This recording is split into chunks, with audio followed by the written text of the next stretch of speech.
நான் இந்த புத்தளம் ஹாஸ்பிட்டல் இருக்கிற நம்பர் வார்ட் 7. இவன் அலி சப்ரி அவனோட மருமகனும் வீட்டுக்குள்ளே கூப்பிட்டு கோட்டுக்கு உதவி செய்யுன்னு சொல்லி கூப்பிட்டு பம்புக்கு இழுத்து அவங்களே எனக்கு அடித்தாங்க. அப்புறம் நான் போலீஸுக்கு வந்து ஒன்றி போட்டு இப்போ ஹாஸ்பிட்டல் இருக்கிறேன். அவன் வீட்டுக்குள்ளே கூப்பிட்டு அவனே பெரிய ஒரு டயலாகும் நடந்துச்சு. அவர் விரும்பல நான் இங்கே பாப்புலர் ஆகுறத காதிக்கோட்டை ரன் பண்ணுறது. அதான் சுருக்கம். ஓகே.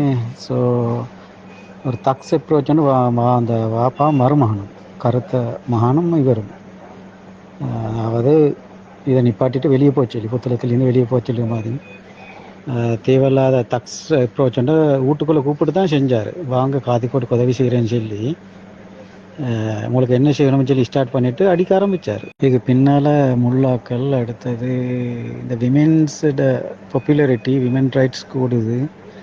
அது மட்டுமல்ல இதுக்குள்ள பழைய ஹிஸ்ட்ரி ஒன்று இருக்குது, டாக்குமெண்ட்ஸ்கால போன விஷயங்கள், இப்படி நிறைய அநியாயங்கள் மக்களுக்கு மத்தியில் பாப்புலர் ஆகிற அணி இங்கேன்னு சொல்லி தான் மெயின் அவரோட கன்சர்ன் ஆயிடுச்சு. அந்த பாப்புலாரிட்டி அவர் விரும்பலை. அடுத்தது நீதி இங்கே நிலைநாட்டுவதை விரும்பலை. ஓகே, இதெல்லாம் தான் சமரி. அதை தவிர மற்ற எல்லாம் வளர்த்தினார்.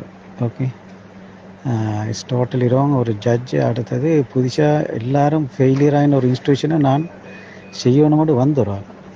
ரைட், உதவி செய்கிறேன்டா செய்கிறேன் இல்லாட்டி எல்லாம் சொல்லி அங்கெல்லாம் அவர் எல்லாமே ஆள் போட்டு இந்த வீட்டுக்குள்ளே பொம்பளையில எல்லாம் முன்னுக்கு வச்சு எனக்கு ஒரு ஸ்டெப் எடுக்கையில் எனக்கு அடித்தார்.